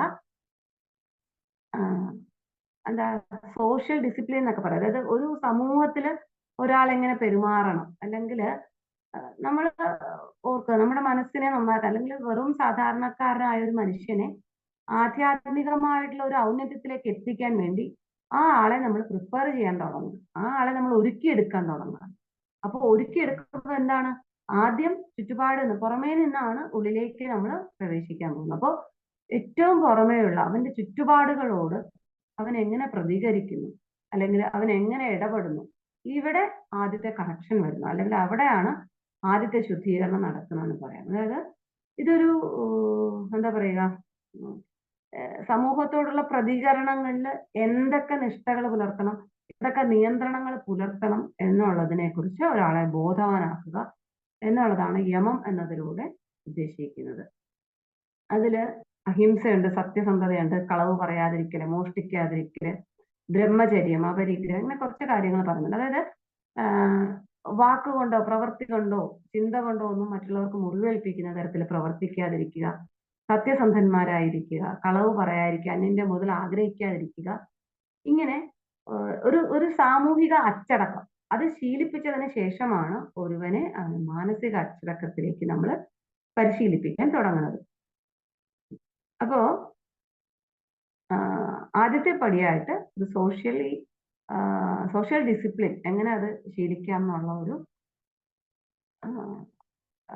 അറിവുകളാണ് ഒരു രാജയോഗം പഠിക്കുന്ന ഒരാൾക്ക് നമ്മൾ പഠിപ്പിച്ചു കൊടുക്കുന്നത്. അടുത്തതായിട്ട് നിയമം എന്ന് പറയുന്ന രണ്ടാമത്തെ പടി. രാജയോഗം ഞാൻ പറഞ്ഞു 8 പടികളിലൂടെയാണ് ഒരാളുടെ മനസ്സിനെ ഉയർത്താൻ പോകുന്നത്. അപ്പോൾ നിയമം എന്ന് പറയുന്ന ഇതില് അവനവൻ പാലിക്കേണ്ടുന്ന ചില നിഷ്ഠകൾ, അല്ലെങ്കിൽ അവനവൻ പാലിക്കേണ്ടുന്ന ചില അച്ചടക്കങ്ങൾ, ഒരു എന്താ പറയുക, സെൽഫ് ഡിസിപ്ലിൻ എന്നൊക്കെ വേണമെങ്കിൽ പറയാം. ശുചിത്വം, ശാരീരികമായിട്ടും മാനസികമായിട്ടും ഒക്കെ ശുദ്ധമായിട്ടിരിക്കാനുള്ള, ശുചിത്വത്തിൽ ഉള്ള ഒരു താല്പര്യം, അതുപോലെ സന്തോഷപ്രവണന്മാരായിരിക്കും, അതായത് നല്ല ചിന്തകൾ കൊണ്ട് മനസ്സിനെ എപ്പോഴും സന്തോഷവാന്മാരായിരിക്കാൻ ശീലിക്കുക. പിന്നെ അതുപോലെ തപസ്, നല്ല അച്ചടക്കത്തോടുകൂടി അർപ്പണ ബുദ്ധിയോടുകൂടി കാര്യങ്ങൾ ചെയ്യാനുള്ള ഒരു കഴിവ്, സ്വാധ്യായം, ഈശ്വരചിന്ത, എന്നിങ്ങനെ ഒരു അവനവനെ ഒന്ന് സംസ്കരിച്ചെടുക്കത്തക്ക രീതിയിലുള്ള കുറെ ചിട്ടവട്ടങ്ങളാണ് യഥാർത്ഥത്തിൽ നിയമത്തിൽ നമ്മൾ പറയുന്നത്. അതിന്റെ അടുത്ത പടിയായിട്ടാണ് ആസനങ്ങളെ പറയുന്നത്. ഈ ആസനങ്ങള് ആസനങ്ങൾ നമ്മൾ ശീലിക്കുന്നത് യഥാർത്ഥത്തില് ധ്യാനം, ധാരണ എന്നിങ്ങനെയുള്ള അടുത്ത പടികളിലേക്ക് കയറാൻ വേണ്ടിയിട്ടുള്ള, അല്ലെങ്കിൽ തുടർന്നുള്ള മനസ്സിനെ ക്രമീകരിക്കുന്ന, മനസ്സിനെ നിയന്ത്രിക്കുന്നതിനുള്ള വിദ്യകൾ പരിശീലിക്കുന്നതിന് മുന്നോടിയായിട്ട് നമ്മുടെ ശരീരത്തിന് ഒരു അച്ചടക്കം ഉണ്ടാക്കിയെടുക്കുക, അല്ലെങ്കിൽ വേദനകളില്ലാതെ നമുക്ക് ഇരിക്കാൻ വേണ്ടി. ഇപ്പൊ നമുക്ക് തന്നെ അറിയാം, നമ്മൾ കുറെ നേരം ഒരു പോസിൽ തന്നെ ഇരിക്കുകയാണെങ്കിൽ കുറച്ച് കഴിയുമ്പോൾ നമുക്ക് കാലുവേദന എടുക്കാൻ തുടങ്ങും, അല്ലെ, അല്ലെങ്കിൽ മുട്ടുവേദന എടുക്കാൻ തുടങ്ങും, അവിടെ വേദന ഇവിടെ വേദന, അങ്ങനെ ഒരു നമ്മുടെ ചിന്തയെ നമുക്ക് ഏകാഗ്രമാക്കാൻ പറ്റും. അപ്പോൾ സ്വസ്ഥമായിട്ട് ഇരിക്കാൻ പഠിക്കുക. സ്ഥിരം സുഖം എന്നാണ് ആസനത്തിന്റെ നിർവചനം തന്നെ. ഈ സ്വസ്ഥമായിട്ട് ഇരിക്കേണ്ടത് എങ്ങനെയാണ്? കുറച്ച് അധിക നേരം ഒരു പോസിൽ ഇരിക്കാനായിട്ട് പഠിക്കുക എന്നുള്ളതാണ് യഥാർത്ഥത്തിൽ ആസനം ശീലിക്കുന്നതിന്റെ ലക്ഷ്യം. നമ്മളിപ്പം പലതരത്തിലുള്ള ആസനങ്ങൾ ശീലിക്കാറുണ്ട്, അല്ലെ. യഥാർത്ഥത്തില് ആസനങ്ങൾ ഉദ്ദേശിക്കുന്നത് ഒരു പോസിൽ നമ്മുടെ ശരീരത്തിന് ഹിതമായിട്ടുള്ള, നമ്മുടെ എന്താ പറയുക, നമുക്ക് സ്വസ്ഥമായിട്ട് നിലകൊള്ളാൻ പറ്റുന്ന ഏത് ആസനമാണോ ആ ആസനത്തിൽ മണിക്കൂറുകളോളം, 3 മണിക്കൂറെങ്കിലും കുറഞ്ഞത് നമുക്ക് ഇരിക്കാൻ പറ്റും. അങ്ങനെ ഇരുന്നാൽ മാത്രമേ അടുത്ത പടിയായിട്ടുള്ള ധ്യാനത്തിലേക്കോ പ്രാണായാമത്തിലേക്കോ ഒക്കെ നമുക്ക് പ്രവേശിക്കാൻ പറ്റുള്ളൂ. കാരണം അവിടെ പിന്നെ നമ്മൾ മനസ്സുകൊണ്ട് കോൺസെൻട്രേറ്റ് ചെയ്യണം, അല്ലെ. അപ്പോൾ ശരീരത്തിന് വേദന ഉണ്ടെങ്കിൽ സ്വാഭാവികമായിട്ട് നമ്മുടെ ചിന്ത മുഴുവൻ അതിലേക്ക് വരും. അപ്പൊ അങ്ങനെ വരാതെ മനസ്സിൽ കോൺസെൻട്രേഷൻ ശീലിക്കണമെങ്കിൽ ആദ്യം ശരീരത്തെ സ്വസ്ഥമായിട്ട് ഇരിക്കാൻ പഠിക്കണം. അപ്പൊ ഇങ്ങനെ പഠിക്കുന്നതിന് വേണ്ടി നമ്മൾ ആസനങ്ങളെ ചെയ്തു നോക്കും, പലതരത്തിലുള്ള ആസനങ്ങൾ ചെയ്തു നമുക്ക് ഹിതമെന്ന് തോന്നുന്ന നില ഏതാണെന്ന് കണ്ടെത്തുന്നവരെ നമുക്കത് പരിശീലിക്കാം. ഈ ആസനങ്ങളുടെ ഒരു പ്രത്യേകത എന്ന് പറയുമ്പോൾ ഇത് ചെയ്യുമ്പോൾ തന്നെ ശാരീരികമായിട്ടുള്ളൊരു സ്വാസ്ഥ്യം നമുക്ക് അനുഭവപ്പെടുന്നു എന്നുള്ളതാണ്. യഥാർത്ഥത്തില് ആസനങ്ങൾ മാത്രമേ നമ്മളിപ്പോ യോഗ എന്ന് പറഞ്ഞിട്ട് പഠിപ്പിക്കാറുള്ളൂ, അല്ലെ. ആസനങ്ങൾ അല്ലെങ്കിൽ കുറച്ച് പ്രാണായാമങ്ങളൊക്കെ. പക്ഷെ ഈ ആസനങ്ങൾ പഠിക്കുമ്പോൾ തന്നെ ശാരീരികമായിട്ട് നമുക്കൊരു ആരോഗ്യം അനുഭവപ്പെടുന്നു. അപ്പൊ ഇതിന് ഒരു കാരണമായിട്ട് പറയുന്നത് ഈ ശരീരത്തിലുള്ള പ്രാണപ്രവാഹങ്ങളെ അല്ലെങ്കിൽ ഊർജ പ്രവാഹങ്ങളെ ഇത് കൃത്യമായ വഴികളിലൂടെ തിരിച്ചു വിടുന്നതിനാലാണ് ഇത്തരത്തിലൊരു ആരോഗ്യം നമുക്ക്, സൗഖ്യം നമുക്ക് അനുഭവിക്കാൻ സാധിക്കുന്നതെന്നാണ് യോഗത്തിന്റെ ഒരു രീതി. അപ്പോ ഇതൊരു കേവലമായിട്ടുള്ള വ്യായാമ മുറകളല്ല, പക്ഷെ എന്നാൽ അത് വ്യായാമത്തിന്റെ ഒരു പ്രയോജനം ശരീരത്തിന് കൊടുക്കുന്നുണ്ട്, അല്ലെ. വ്യായാമം ചെയ്യുമ്പോൾ ക്ഷീണമോ അല്ലെങ്കിൽ അത് ചെയ്യാനുള്ള ആവശ്യമായിട്ടുള്ള ഉപകരണങ്ങളോ സ്ഥലമോ ഒന്നും നമുക്ക് ആവശ്യമില്ല. ഇതില് അപകടം പറ്റുമെന്നുള്ള റിസ്ക് ഇല്ല. അങ്ങനെ നമുക്കൊരു പേടി കൂടാതെ വളരെ ചുരുങ്ങിയ സ്ഥലത്ത് സ്വന്തമായിട്ട് നമുക്ക് ചെയ്യാൻ പറ്റുന്ന ഒരു സംഗതിയാണ്. ഇത് ചെയ്യുമ്പോൾ നമുക്ക് ക്ഷീണം തോന്നുന്നില്ല, മറിച്ച് നമുക്ക് ഉന്മേഷമാണ് തോന്നുന്നത്, അല്ലെ. അങ്ങനെ കുറെ പ്രയോജനങ്ങളും ആ വ്യായാമത്തെ അപേക്ഷിച്ച് ഉണ്ടതാണ് ഇതിന്. അടുത്ത പടിയായിട്ട് നമ്മൾ പറയുന്നത് പ്രാണായാമമാണ്. ഇപ്പൊ നമ്മൾ പറഞ്ഞ യമം, നിയമം, ആസനം, പ്രാണായാമം 4ാമത്തെ പടിയായിട്ട്. നമ്മൾ ഇരിക്കാൻ പഠിച്ചു, മണിക്കൂറുകളോളം ഒരേ നിലയിൽ വേദനകളില്ലാതെ നമ്മൾ ഇരിക്കാൻ പഠിച്ചു. ഇനി അടുത്ത നമ്മൾ പഠിക്കുന്നത് പ്രാണായാമം അല്ലെങ്കിൽ പ്രാണനെ ദീർഘിപ്പിക്കുക എന്നുള്ളതാണ്, അല്ലെ. ഇത് പ്രാണൻ നമുക്ക് എല്ലാവർക്കും അറിയാം, പ്രാണന്റെ ഇരിപ്പിടമായിട്ട് നമ്മൾ കണക്കാക്കുന്നത് ശ്വാസത്തെയാണ്. അപ്പോൾ ശ്വാസത്തെ ദീർഘിപ്പിക്കുന്ന വഴി പ്രാണനെ ദീർഘിപ്പിക്കാൻ സാധിക്കുന്നതാണ് ലോകത്തിൽ പറയുന്നത്. അപ്പോൾ മനസ്സിന്റെ ചലനത്തെ സ്വാധീനിക്കാനും ശ്വാസത്തിന് കഴിവുണ്ട്, അല്ലെ. അല്ലെങ്കിൽ തിരിച്ചും വേണം പറയാം, അതായത് മനസ്സ് അസ്വസ്ഥമാകുമ്പോൾ നമ്മുടെ ശ്വാസം ഭയങ്കരമായിട്ട് ദ്രുതഗതിയിൽ സ്പീഡിലാവുന്നുണ്ട് അല്ലെ. മനസ്സ് ശാന്തമാകുമ്പോൾ നമ്മുടെ ശ്വാസം സാധാരണ പോലെ വളരെ ശാന്തമായിട്ട് മന്ദഗതിയിലാവുന്നു. അപ്പോൾ മനസ്സ് നിശ്ചലാകണമെങ്കിൽ എന്ത് ചെയ്യണം? ശ്വാസത്തെ നമ്മൾ അടക്കണം. ഇതിനു വേണ്ടിയിട്ടാണ് നമ്മൾ പ്രാണായാമം ശീലിക്കുന്നത്. ഇത് മനസ്സിന്റെ നിലയെ പലതരത്തിൽ സ്വാധീനിക്കുന്നുണ്ട്. പലതരം പ്രാണായാമങ്ങളുണ്ട്. ഇത് മനസ്സിനെ പലതരത്തിലുള്ള നിലകളിലേക്ക് എത്തിക്കാനും ഈ പലതരം പ്രാണായാമങ്ങളെ നമുക്ക് ഈ സൂക്ഷ്മമായിട്ടുള്ള പ്രാണായാമങ്ങളുണ്ട്. പിന്നെ സന്തുലിതമാക്കുന്ന, ഇപ്പൊ നാഡീശോധനൊക്കെ പ്രാണായാമങ്ങൾ പറയുമ്പോൾ അത് ഒരു ബാലൻസിങ് പ്രാണായാമമായിട്ടാണ് പറയുന്നത്. ഒരു ശാരീരിക മാനസിക അവസ്ഥകളെയൊക്കെ സന്തുലിതമാക്കാൻ പറ്റിയ പ്രാണായാമമായിട്ടാണ് പറയുന്നത്. പിന്നെ മനസ്സിനെ ശാന്തമാക്കാൻ പറ്റുന്ന പ്രാണായാമങ്ങളുണ്ട്. ഭ്രാമരി പോലുള്ള പ്രാണായാമങ്ങളൊക്കെ മനസ്സിനെ ശാന്തമാക്കുന്നവയായിട്ടാണ് പറയുന്നത്. പിന്നെ എനർജറ്റിക് ആക്കാൻ പറ്റുന്ന, ഊർജ്ജസ്വലമാക്കാൻ പറ്റുന്ന പ്രാണായാമങ്ങൾ, സൂര്യഭേദനം പോലെ. അപ്പം ഓരോരുത്തരുടെയും പർപ്പസ് അനുസരിച്ച്, ഓരോരുത്തരുടെ ആവശ്യം അനുസരിച്ച്, അവരുടെ ആരോഗ്യ നിലയനുസരിച്ചിട്ടൊക്കെ നമുക്ക് ഏത് തരത്തിലുള്ള പ്രാണായാമമാണ് ഇവർക്ക് കൂടുതൽ അനുയോജ്യമാവുക എന്നുള്ളത് നോക്കി ഒക്കെ പറഞ്ഞു കൊടുക്കാൻ പറ്റും. ആരോഗ്യസ്ഥിതിയിൽ മനസ്സിന്റെ സ്ഥിതി കണക്കാക്കുമ്പോൾ എന്താ പറയുക, മനസ്സിനെ സ്വസ്ഥമാക്കുന്ന പ്രാണായാമങ്ങൾ, അടക്കുന്ന പ്രാണായാമങ്ങൾ തന്നെയാണ് ശീലിക്കേണ്ടത്. അടുത്തൊരു ഇത് ചെയ്യുമ്പോൾ നമ്മൾ പറയും അല്ലെ, എങ്ങനെ ഇത് കറക്റ്റ് ആണോ അല്ലെ, എങ്ങനെ അറിയുന്നത് എന്ന് നമ്മൾ ചോദിക്കുകയാണെങ്കിൽ ശരിക്കും ഒരു പ്രാണായാമം ചെയ്ത് കഴിയുമ്പോൾ മനസ്സിനും ശരീരത്തിനും സ്വസ്ഥത തോന്നും. അല്ലാതെ എന്താ പറയുന്നത്, ഭയങ്കരമായിട്ടുള്ള ഒരു വിയർക്കുക അല്ലെങ്കിൽ വിറയ്ക്കുക അങ്ങനെയുള്ള ലക്ഷണങ്ങളൊന്നും കാണിക്കാതെ ശരീരത്തിനും മനസ്സിനും സ്വസ്ഥത തരുന്നതായിരിക്കണം പ്രാണായാമം. അടുത്തൊരു പടിയായിട്ട് നമ്മൾ പറഞ്ഞ പ്രത്യാഹാരം. പ്രത്യാഹാരം എന്ന് പറഞ്ഞാൽ തിരുത്തുക അല്ലെങ്കിൽ തിരിച്ചു കൊണ്ടുവരിക എന്നൊക്കെയുള്ള അർത്ഥത്തിലാണ്. നമ്മുടെ ചിത്തവൃത്തികളെ, മനസ്സിനെ ഇന്ദ്രിയങ്ങളിൽ നിന്ന് തിരിച്ചു കൊണ്ടുവരിക, ഇന്ദ്രിയങ്ങളിൽ നിന്ന് ആത്മപ്രവണമായിട്ട് തിരിച്ചു കൊണ്ടുവരിക എന്നുള്ളതാണ് പ്രത്യാഹാരത്തിന്റെ. ഇത് ഇന്ദ്രിയ വിഷയങ്ങളെ വ്യാപരിക്കുന്നതിനെ അടക്കുക എന്നുള്ളത്. കാഴ്ചകളെ കാണാതിരിക്കാനുള്ള ഒരു പ്രവണത ഉണ്ടാക്കുക. രുചികളെ തേടി പോകാതിരിക്കാനുള്ള ഒരു പ്രവണത ഉണ്ടാക്കുക. നമ്മൾ ഈ വ്രതങ്ങളൊക്കെ നോക്കില്ലേ, നൊയമ്പുകളൊക്കെ നോക്കില്ലേ, അതൊക്കെ യഥാർത്ഥത്തിൽ ഒരു പ്രത്യാഹാരത്തിന്റെ ഒരു പടിയാണെന്ന് പറയാം അല്ലെ. സന്യാസിനിമാരൊക്കെ അങ്ങനെ ചെയ്യാറുണ്ട് അല്ലെ. നിരന്തരമായിട്ടുള്ള വ്രതങ്ങളിലൂടെയും തപസ്സുകളിലൂടെയൊക്കെ ശരീരത്തെയും, നമ്മൾ വിചാരിക്കും ശരീരത്തെയും മനസ്സിനെയൊക്കെ പീഡിപ്പിക്കുന്നത്, പക്ഷെ ഇത് മനസ്സിനെ നിയന്ത്രിക്കാനുള്ള വഴികളാണ്. അപ്പോൾ എന്ത് ചെയ്യുമ്പോഴും എന്താ പറയുക, നേരത്തെ നമ്മൾ കർമ്മയോഗത്തിലൊക്കെ പറഞ്ഞല്ലേ, നിർമ്മമമായി ചെയ്യുക, അല്ലെങ്കിൽ ഇത് ഇന്ദ്രിയങ്ങൾ അവരുടെ ജോലി ചെയ്യുകയാണ് എന്നൊരു ഭാവത്തിൽ ചെയ്യുക. ഇത് ഞാനല്ല ചെയ്യുന്നത്, അല്ലെങ്കിൽ എന്റെ ധർമ്മമായതുകൊണ്ട് മാത്രം ഞാനിത് ചെയ്യുന്നു എന്നുള്ള ഒരു മട്ടിൽ ചെയ്യുക. ഇതാണ് ശരിക്കും പ്രത്യാഹാരത്തിൻ്റെത്. പക്ഷെ അറിവ് സമ്പാദിക്കുമ്പോൾ അങ്ങനെ ഒരു നിർമ്മമത്വം വേണ്ട. ജ്ഞാന സമ്പാദനത്തിൽ ഒഴികെയാണ് ശരിക്കും ഈ ഒരു നിർമ്മമത്വം ശീലിക്കാനും പറയുന്നത്. അടുത്ത പടി എന്ന് പറയുന്നത് ധാരണ കോൺസെൻട്രേഷൻ തന്നെയാണ്, അല്ലെങ്കിൽ ഒരു ഏകാഗ്രത എന്ന് പറയുന്നുണ്ട് അല്ലെ. ഏകാഗ്രത, ബോധപൂർവമുള്ള ഏകാഗ്രതയ്ക്കാണ് നമ്മൾ ധാരണ എന്ന് പറയുന്നത്. ബോധപൂർവമുള്ള ഏകാഗ്രത എന്ന് പറയുമ്പോൾ നമുക്ക് പലതിലും നമ്മുടെ ചിന്തയെ കൊണ്ട് എന്താ പറയാ ഏകാഗ്രമാക്കി നിർത്താൻ. ചിലപ്പോൾ ഒരു മന്ത്രത്തിലായിരിക്കാം, ചിലപ്പോൾ ഒരു ബിംബത്തിലായിരിക്കാം, ഒരു ചിന്തയിലായിരിക്കാം. അങ്ങനെ എന്തിൽ വേണമെങ്കിലും നമുക്ക് മനസ്സിനെ കോൺസെൻട്രേറ്റ്, ചിലപ്പോൾ ഒരു ബിന്ദു, ഒരു ഡോട്ട് ഇട്ടിട്ട് അതിലേക്ക് നമുക്ക് വേണമെങ്കിൽ മനസ്സിനെ കോൺസെൻട്രേറ്റ് ചെയ്യുന്നത്. അപ്പൊ ഇത്തരത്തിലുള്ള ബോധപൂർവമായിട്ടുള്ള ഏകാഗ്രത ശീലിക്കലിനാണ് ധാരണ എന്ന് പറയുന്നത്. ധ്യാനം എന്ന് പറയുമ്പോൾ ഒരു പടി കൂടെ കടന്ന്, അതായത് ധ്യാനിക്കുന്ന ആളും ധ്യാനിക്കുന്ന വസ്തുവും തമ്മിലൊരു വ്യത്യാസം ഇല്ലാതെ ഒന്നായിട്ട് ചേരുക. ഇത് ഇതൊക്കെ നമുക്ക് പറ്റുമോ? ശരിക്കും എനിക്ക് തോന്നുന്നു നിങ്ങളിൽ പലരും തന്നെ ആ ഒരു അവസ്ഥയൊക്കെ അനുഭവിച്ചിട്ടുണ്ടാവും അല്ലെ. ഇപ്പോ എന്താ പറയുന്നത്, ഈ ധ്യാനം എന്ന് പറയുന്ന ഒരു അവസ്ഥയിലേക്ക് എത്തുമ്പോൾ നമുക്ക് സ്ഥലകാല ബോധം നഷ്ടപ്പെട്ടു. നമ്മൾ എവിടെയാണ്, എത്ര നേരമാണ് ആ അവസ്ഥയിൽ ഇരുന്നത്, അല്ലെങ്കിൽ ആരാണ് എന്നൊക്കെയുള്ള ഒരു ബോധം. ഇപ്പൊ വളരെ സിമ്പിൾ ആയിട്ട് പറയുകയാണെങ്കിൽ നമ്മൾ ഈ സുദർശന ക്രിയകളൊക്കെ ചെയ്ത് അങ്ങനെയൊക്കെ ശീലിച്ചിട്ടുള്ളവരല്ല, അങ്ങനത്തെ മെഡിറ്റേഷനൊക്കെ ശീലിച്ചിട്ടുള്ളവർക്ക് അത് അറിയാൻ പറ്റും. അത് ധ്യാനത്തിന്റെ വളരെ ചെറിയൊരു ഫോമാണ് ശരിക്കും.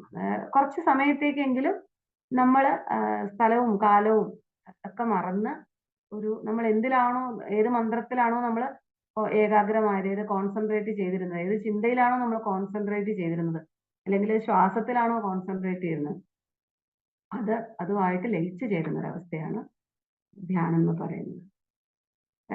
ധ്യാനം എന്താ പറയാ, പല തരത്തിലുണ്ട്. ഇപ്പം പറഞ്ഞാൽ തീരാത്തത്ര മെത്തേഡ്സ് ഓഫ് ധ്യാനങ്ങള് ഭാരതത്തിൽ അല്ലെ. ബുദ്ധമതത്തിന്റെ ധ്യാന രീതികളുണ്ട്, ജൈനമതത്തിന് ധ്യാന രീതികളുണ്ട്, ഹിന്ദുമതം, എല്ലാ മതവിശ്വാസങ്ങളിലും എല്ലാ സമൂഹത്തിലും ധ്യാനത്തിന്റെ പല പല വേർഷൻസ് നമുക്ക് കാണാൻ പറ്റും. അപ്പൊ ഇതിന്റെ ഒരു പ്രത്യേകത അല്ലെങ്കിൽ ഒരു പ്രാധാന്യം എന്ന് പറയുന്നത്, ഇത് നമ്മുടെ ചിന്തകൾക്ക് ഒരു ക്ലാരിറ്റി തരുന്നു അല്ലെ. ധ്യാനം എന്നുള്ളത് നമ്മുടെ കോൺസെൻട്രേഷനെ അത്ര കണ്ടത് ഏകാഗ്രമാക്കുക കൊണ്ട് നമ്മുടെ ചിന്തകൾക്ക് ഒരു തെളിമ ഉണ്ടാകുന്നു, മനസ്സിനെ വല്ലാണ്ട് ശാന്തമാക്കുന്നു, സ്വസ്ഥമാക്കുന്നു എന്ന് പറയാം. നമ്മുടെ ആത്മവിശ്വാസം വർദ്ധിക്കുന്നു, വാക്കുകൾക്ക് ശക്തി ഉണ്ടാകുന്നു, അതുപോലെ നമ്മുടെ മുഖപ്രസാദം, കണ്ണുകൾക്ക് തെളിച്ചം, ഇതൊക്കെ ഉണ്ടാകുന്നു. അപ്പം ധ്യാനം ശീലിക്കലാണ്, അല്ലെങ്കിൽ ധ്യാനത്തിലേക്ക് എത്തലാണ് യഥാർത്ഥത്തില് യോഗത്തിന്റെയൊക്കെ വഴിയും തോന്നുന്നു. അടുത്ത വഴി എന്ന് പറയുന്നതാണ് സമാധി. സമാധി എന്നുള്ള വാക്കിൽ തന്നെ അറിയാം അല്ലെ, സമാധി എന്നുള്ള ഒരു ബുദ്ധി, സമനിലയിലുള്ള ബുദ്ധി എന്നൊക്കെ പറയാന്. അപ്പം നമ്മള് സാധാരണക്കാരായിട്ടുള്ള ഗൃഹസ്ഥാശ്രമികളായിട്ടുള്ള മനുഷ്യരെ സംബന്ധിച്ചിടത്തോളം നമുക്ക് നേരത്തെ ഗീതയിൽ പറഞ്ഞ പോലെ ഞാനും നീയും ഒന്നാണ്, അല്ലെങ്കിൽ ഒരേ ആത്മാവിന്റെ അംശമാണ് എന്നുള്ള ഒരു ചിന്തയിലേക്ക് നമ്മുടെ മനസ്സിനെ എത്തിക്കാൻ പറ്റുക എന്നുള്ളതാണ് സമാധി എന്ന് കണക്കാക്കാം. അപ്പൊ ഇത്രയും നമ്മൾ രാജയോഗത്തെ പറ്റി ചുരുക്കി പറഞ്ഞു അല്ലെ. അപ്പൊ നമ്മൾ കർമ്മയോഗത്തെ പറഞ്ഞു, ജ്ഞാനയോഗത്തെ പറഞ്ഞു, ഭക്തിയോഗത്തെ പറഞ്ഞു, രാജയോഗത്തെ പറഞ്ഞു. ഇനി ഹഠയോഗം എന്നൊരു പദ്ധതിയുണ്ട്. ഇതൊരു ഭാരതത്തിലെ വളരെ പ്രചാരത്തിലിരിക്കുന്ന ഒരു പ്രബലമായിട്ടുള്ള ഒരു യോഗ പദ്ധതിയാണ്.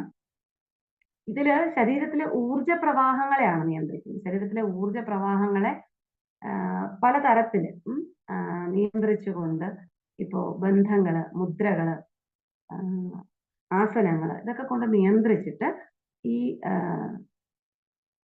ശരീരത്തിലെ ഊർജ പ്രവാഹങ്ങൾ, നമ്മുടെ ഒരു ഊർജ കേന്ദ്രങ്ങളായിട്ട് 7 ചക്രങ്ങളെ പറയുന്നുണ്ട്. മൂലാധാരം, സ്വാധിഷ്ഠാനം, മണിപൂരകം, അനാഹതം, വിശുദ്ധി, ആജ്ഞ, സഹസ്രാരപത്മം, ഇങ്ങനെ 7 ചക്രങ്ങളെ പറയുന്നുണ്ട്. അപ്പൊ ഈ ചക്രങ്ങളിലൂടെയുള്ള ഊർജ പ്രവാഹത്തിന്റെ ആ ഒരു തടസ്സങ്ങളെ മാറ്റി അതിനെ ഒന്ന് ക്രമീകരിച്ചുകൊണ്ട് ആനന്ദത്തിലേക്ക് എത്തുന്ന, അല്ലെങ്കിൽ ആധ്യാത്മ ജ്ഞാനത്തിലേക്ക് എത്തുന്ന വഴിയാണ് യഥാർത്ഥത്തില് ഹഠയോഗികൾ ശീലിക്കുന്നത്. നമ്മൾ പറഞ്ഞു ഈ രാജയോഗത്തിൽ നമ്മൾ ആസനങ്ങൾ പറയുന്നുണ്ട്. അതിൽ നിന്ന് ഉരുത്തിരിഞ്ഞു വന്ന ഒരു ശാഖയായിട്ടാണ് ഹഠയോഗത്തെ കാണുന്നത്. ഇതും ഇപ്പോഴും നമ്മുടെ ചുറ്റും ഭാരതത്തിലെ ഈ ഒരു സാഹചര്യത്തിൽ, നമ്മുടെ കേരളത്തിലൊക്കെ ഒരുപാട് ഹഠയോഗികളുണ്ട്, വളരെ നന്നായിട്ട് പ്രാക്ടീസ് ചെയ്യുന്നവരുണ്ട് ഹഠയോഗത്തെ. പിന്നെ മറ്റൊരു യോഗമുണ്ട്, സ്വരയോഗം എന്ന് പറഞ്ഞിട്ട്. ഇത് ശ്വാസത്തിന്റെ പലതരത്തിലുള്ള നിയന്ത്രണത്തിലൂടെ യോഗം സാധ്യമാകുമെന്ന് കരുതുന്നവരാണ് സ്വരയോഗികൾ. സ്വരയോഗം പലതരത്തില് ശ്വാസത്തിന്റെ നിയന്ത്രണങ്ങളെ കൊണ്ട് അത് പല പർപ്പസിന് വേണ്ടിയിട്ട്, പല ആവശ്യങ്ങൾക്ക് വേണ്ടിയിട്ട് സ്വരയോഗികൾ അത് ഉപയോഗിക്കാറുണ്ട്. അതായത് ഇപ്പോ എന്താ പറയുക, രോഗാവസ്ഥകളെ നിർണ്ണയിക്കാൻ വേണ്ടിയിട്ട്, ഈ പ്രവചനങ്ങൾക്ക് വേണ്ടിയിട്ട്, സമാധിക്ക് വേണ്ടിയിട്ട്, അങ്ങനെ പലതരത്തില് കാലാവസ്ഥയിൽ നിന്ന് ശരീരത്തെ സംരക്ഷിക്കാൻ വേണ്ടിയിട്ട്, ഇങ്ങനെ പലതരത്തില് ശ്വാസത്തെ നിയന്ത്രിച്ചുകൊണ്ട് ശരീരത്തിലെ രോഗാവസ്ഥകളെയും കാലാവസ്ഥയുടെ അവസ്ഥകളെയൊക്കെ മറികടക്കത്തക്ക രീതിയിൽ ശീലിച്ചു പോരുന്ന ഒരു യോഗമുണ്ട്, സ്വരയോഗം എന്ന് പറഞ്ഞാൽ. ഇങ്ങനെ പല വഴികളുണ്ട് യഥാർത്ഥത്തിൽ. യോഗ നമ്മൾ ഇന്ന് ശീലിച്ചു പോരുന്നത് രാജയോഗത്തിലുള്ള ആസനങ്ങൾ, പ്രാണായാമം, പ്രത്യാഹാരം, നിയമനിയമാദികളായിട്ടുള്ള 8 പടികളുള്ള യോഗമാണ്. ഈ എല്ലാ തരത്തിലുള്ള യോഗത്തിന്റെയും ആത്യന്തിക ലക്ഷ്യം എന്ന് പറഞ്ഞാൽ മനസ്സിന് സമാധാനവും ആത്യന്തികമായിട്ട് അവന് ആനന്ദവും ഉണ്ടാക്കുക എന്നുള്ളതാണ്. ഏത് യോഗത്തിന്റെ വഴി വേണമെങ്കിലും നമുക്ക് സ്വീകരിക്കാം. യോഗ ചെയ്തില്ലെങ്കിൽ കുഴപ്പമാണ് എന്ന് വിചാരിക്കേണ്ട. കർമ്മയോഗം ആകാം, രാജയോഗം ആകാം, ഭക്തിയോഗം ആകാം, ഏത് തരത്തിലുള്ള യോഗം ചെയ്താലും ആത്യന്തികമായിട്ട് തിരിച്ചറിവാണ് പ്രധാനം. നമ്മൾ ഒന്നും ഇവിടെ ശേഷിപ്പിക്കാതെ കടന്നു പോകുന്നവരാണ് നമ്മൾ, മാത്രമല്ല നമുക്കൊപ്പമുള്ളവർ. അപ്പം ഇതെല്ലാം ഒന്ന് തന്നെയാണ്, ഒരേ പ്രപഞ്ചത്തിലുള്ള ഒരേ പ്രാണപ്രപഞ്ചത്തിലെ എന്താ പറയുക, ഒരേ അമ്മയുടെ മക്കൾ എന്ന പോലെ ഒരേ പ്രാണപ്രപഞ്ചത്തിലെ ജീവാംശങ്ങളായിട്ട് നിലനിന്ന് പോരുന്നവരാണ്. ഇത് തന്നെയാണ് ഭഗവാൻ എന്നുള്ളൊരു തിരിച്ചറിവാണ് യഥാർത്ഥത്തില് യോഗം കൊണ്ട് ലക്ഷ്യമാക്കുന്നത്. ഇത്രയും കാര്യങ്ങളാണ് ഇന്ന് പറയണമെന്ന് വിചാരിച്ചത്. യോഗ എന്ന് പറഞ്ഞ് നമ്മൾ പലപ്പോഴും ശീലിക്കുന്നതും അല്ലെങ്കിൽ ഒരുപാട് സംശയങ്ങളാണ് നമുക്ക്. അങ്ങനെ ചെയ്യാമോ, ഇങ്ങനെ ചെയ്യാമോ, ഗുരുവില്ലാതെ ചെയ്യാമോ, ഗുരു പറഞ്ഞു തരുന്നത് ശരിയാണോ, ഇങ്ങനെയുള്ള പല പല കാര്യങ്ങളിലും പലപ്പോഴും നമുക്ക് ടെൻഷൻ ഉണ്ടാകുന്നുണ്ട്. പക്ഷെ അതൊന്നും വേണ്ട. ഒരുപാട് വഴികളുണ്ട് യോഗത്തിന്റെ. നമുക്ക് ഇഷ്ടമുള്ള, ഇപ്പോൾ ചിലപ്പോൾ നമ്മൾ വിചാരിക്കല്ലേ, എനിക്ക് ഇതൊന്നും ചെയ്യാൻ പറ്റുന്നില്ലല്ലോ, അല്ലെങ്കിൽ എനിക്കിത് പഠിക്കാനുള്ള സാഹചര്യം ഇല്ല, എനിക്കിത് ചെയ്യാനുള്ള അവസരം ഇല്ല. നമുക്ക് എല്ലാവർക്കും എല്ലായ്പ്പോഴും അവസരമുണ്ട്. നമുക്ക് ഒരുപാട് യോഗത്തിന്റെ വഴികളുണ്ട്. ഏത് വഴികളിൽ കൂടെ പോയാലും നമുക്ക് ആധ്യാത്മികമായിട്ടുള്ള ഉന്നതിയിൽ എത്താൻ സാധിക്കും. അതുപോലെ ചിത്തത്തെ ആത്മപ്രവണമാക്കേണ്ടതിന്റെ പ്രാധാന്യത്തെക്കുറിച്ചും അല്ലെങ്കിൽ ആധ്യാത്മിക ബോധമുണ്ടാകേണ്ട പ്രാധാന്യത്തെക്കുറിച്ചും നമ്മുടെ അടുത്ത തലമുറയെ കൂടെ മനസ്സിലാക്കാനുള്ള ഒരു സന്നദ്ധത ഉള്ളവരായി തീരട്ടെ എല്ലാവരും. എല്ലാവർക്കും ശാന്തിയും സമാധാനവും ആശംസിച്ചുകൊണ്ട് നിർത്തട്ടെ. നന്ദി, നമസ്കാരം. നമ്മളിപ്പോ ഈ ആഹാരക്രമം കഴിക്കുന്നുണ്ടല്ലോ, നമ്മൾ പലവിധ ആഹാരമാണ് മനസ്സായിട്ട് പരിണമിക്കുന്നതെന്ന് ഗീതയിൽ പറയുന്നുണ്ട്. അപ്പൊ നമ്മൾ എന്തൊക്കെ ആഹാരങ്ങളാണ് കഴിക്കാവുന്നത്, എന്തൊക്കെ ആഹാരങ്ങളാണ് വർജിക്കേണ്ടത്? അപ്പൊ അതിനെ പറ്റി ഒന്ന് അറിഞ്ഞാൽ കൊള്ളായിരുന്നു. ആഹാരത്തെ കുറിച്ച് പറയുകയാണെങ്കിൽ ആഹാരമാണ് യഥാർത്ഥത്തിൽ ഈ പ്രപഞ്ചമായിട്ട് പരിണമിക്കുന്നത് നമുക്ക് പറയാം അല്ലെ. ഒരു വിത്ത് അത് മുളച്ച് ഒരു മരമായി തീരണമെങ്കിൽ, പിന്നീട് ഒരു കാടായി തീരണമെങ്കിൽ അല്ലെ, അത് സ്വീകരിക്കുന്ന ആഹാരമാണ് ആ വിത്തിനെ മരമാക്കി മാറ്റുന്നത്. ഇതുപോലെ തന്നെയാണ് മനുഷ്യരുടെ കാര്യം. നമ്മൾ എന്ത് ഒരു ചെറിയൊരു കുട്ടി, ഈ ശരീരത്തെ കുറിച്ച് പറയുന്നത് ശീര്യത അനേന ഇത് ശരീരം, അതായത് നശിക്കാനുള്ള പ്രവണതയുള്ളതാണ്. ശരീരം എപ്പോഴും നശിച്ചുകൊണ്ടിരിക്കുന്നതാണെന്നാ പറയുന്നത്. ഈ നശിക്കാൻ പ്രവണതയുള്ള ഒരു ശരീരത്തെ എങ്ങനെയാണ് വളർത്തിക്കൊണ്ടുവരുന്നത്? ആദ്യം ജനിക്കുമ്പോൾ അമ്മയുടെ സ്നേഹം അതിനെ മുലപ്പാലായിട്ട് ഊട്ടുന്നു അല്ലെ. പിന്നീട് തനിയെ കഴിച്ചു തുടങ്ങുമ്പോൾ നമ്മൾ ഭക്ഷണം വാരി കഴിക്കുന്നു. പിന്നീട് കുറച്ചുകൂടെ മുതിരുമ്പോൾ നമുക്ക് ഇഷ്ടമുള്ള രുചികളുടെ പുറകെ നമ്മൾ പോകുന്നു. അപ്പോൾ ഇങ്ങനെ എല്ലാ കാലത്തും ഇതിനെ നശിപ്പിക്കാതെ കൊണ്ടുപോകുക എന്നുള്ള ഒരു പ്രവണത മനസ്സിനുണ്ട്. അത് അവന്റെ കർമ്മഫലം കൊണ്ടാണ് ഈ ശരീരത്തെ മുന്നോട്ട് കൊണ്ടുപോകുന്നത്. ശരീരത്തിന് എപ്പോഴും നശിക്കാനുള്ള ഒരു ടെൻഡൻസി ഉള്ളതാണ്. അപ്പോൾ ഏത് തരത്തിലുള്ള ആഹാരം ശീലിക്കുന്നു എന്നതനുസരിച്ചിരിക്കും ആ ശരീരം. നമ്മളൊന്നും ശരീരത്തിലൊന്നും ചേർത്ത് വെക്കുന്നില്ല അല്ലെ. നമ്മൾ കഴിക്കുന്ന ആഹാരം തന്നെയാണ് നമ്മുടെ ശരീരമായിട്ട് മാറുന്നത്. അതിന്റെ സൂക്ഷ്മ അംശമാണ് മനസ്സായിട്ട് മാറുന്നതെന്നാണ് ആയുർവേദം പറയുന്നത്. അപ്പോൾ ഏത് തരത്തിലുള്ള ആഹാരം കഴിക്കുന്നു എന്നതിനേക്കാൾ പ്രധാനം ഹിതമായിട്ടുള്ള ആഹാരം കഴിക്കുക എന്നുള്ളതാണ് പ്രധാനം. ഹിതം എന്ന് പറയുന്നത് നമ്മുടെ ഇഷ്ടമല്ല, പക്ഷെ നമുക്ക് എന്താണോ നല്ലത് അതാണ് ഹിതം എന്ന് പറയുക. ആഹാരം, എനിക്ക് തോന്നുന്നു ഈ സത്സംഗത്തിൽ ആഹാരത്തെ പറ്റി മാത്രം ഒരു ക്ലാസ് വെച്ച് നന്നായിരിക്കും. പ്രത്യേകിച്ച് മിനി ഡോക്ടറുടെ ഡോക്ടറൊക്കെ അതില് വളരെ ഭംഗിയായിട്ട് ആ വിഷയം കൈകാര്യം ചെയ്യാൻ അറിയുന്ന ആളാണ്. ആഹാരം ഹിതവും മിതവുമായിട്ടുള്ള ആഹാരം ശീലിക്കുക എന്നുള്ളതാണ് യോഗികൾക്കെന്നല്ല, സ്വാസ്ഥ്യം ആഗ്രഹിക്കുന്ന എല്ലാവരും ചെയ്യേണ്ടത്. അതായത് നല്ല ആഹാരമായിരിക്കണം. അവനവന്റെ ശരീരത്തിന് എന്താണ് ആവശ്യം എന്നതറിഞ്ഞിട്ട് ഭക്ഷണം കഴിക്കുക. അത് മിതമായിരിക്കുക, ആവശ്യത്തിനുള്ള അളവിൽ മാത്രം കഴിക്കുക. ഈ ഹിതാഹാരം മിതാഹാരം ഇവ രണ്ടും ഭൂമിയിൽ വന്ന അശ്വനി ദേവന്മാരാണെന്ന് പറയാറുണ്ട്. കാരണം ആരോഗ്യത്തിന് ഇതിൽ കവിഞ്ഞൊന്നും വേണ്ട. ഹിതമായിട്ടുള്ള ആഹാരം, മിതമായിട്ടുള്ള വ്യായാമം, ഇത് രണ്ടും അല്ലാതെ മറ്റൊന്നും ആരോഗ്യത്തിന് വേണ്ടി നമ്മൾ ചെയ്യേണ്ടതില്ല. അപ്പോൾ അത്രമാത്രം ശ്രദ്ധയോടുകൂടി, അത്രമാത്രം ബഹുമാനത്തോടുകൂടി സ്വീകരിക്കേണ്ട ഒന്നാണ് ഭക്ഷണം എന്നുള്ളത്. കാരണം ഈ ഒരു പദാർത്ഥം അല്ലാതെ മറ്റൊന്നും നമ്മുടെ ശരീരത്തിലുള്ള രോഗത്തിനും ആരോഗ്യത്തിനും ഒക്കെ കാരണമായിട്ടിരിക്കുന്നത് നമ്മൾ സ്വീകരിക്കുന്ന ആഹാരമാണ്. അത് ഭക്ഷണമായിട്ടായാലും വെള്ളമായിട്ടാണെങ്കിലും ഇന്ദ്രിയങ്ങളിലൂടെ നമ്മൾ സ്വീകരിക്കുന്ന എല്ലാം തന്നെയാണ് നമ്മളാക്കി മാറ്റുന്നത്. അപ്പം ഏറ്റവും ശ്രദ്ധയോടുകൂടി വേണം നമ്മൾ എന്ത് ശരീരത്തിന് കൊടുക്കണം എന്ന് ആലോചിച്ച് ആ ഒരു ഉത്തരവാദിത്ത ബോധത്തോടു കൂടി ഭക്ഷണം കഴിക്കണം. അത് യോഗികളാണെങ്കിലും സാധാരണ ആരാണെങ്കിലും. കാരണം അതാണ് ആരോഗ്യത്തിലേക്കുള്ള വഴി. ഒരുപാട് തരത്തിലുള്ള ധ്യാനങ്ങളുണ്ട് ശരിക്കും.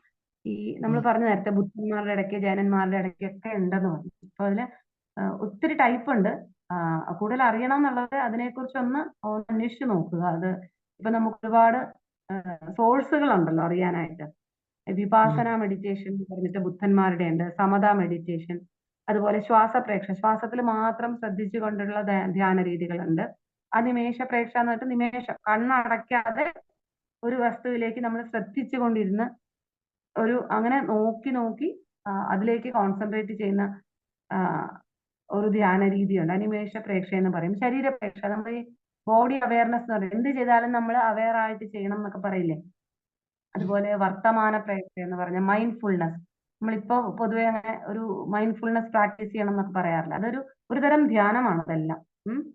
പിന്നെ അതീന്ദ്രിയ ധ്യാനങ്ങള്, മന്ത്രങ്ങൾ ചൊല്ലിക്കൊണ്ട് ധ്യാനങ്ങള്, പിന്നെ ഏതെങ്കിലും ഒരു മന്ത്രം കേട്ടുകൊണ്ടുള്ള ധ്യാനം, ഇങ്ങനെ പല തരത്തിലുണ്ട്. അപ്പൊ കൂടുതൽ അറിയണം എന്നുള്ളവർ അതിനെക്കുറിച്ച് ഒന്ന് സെർച്ച് ചെയ്ത് നോക്കുക.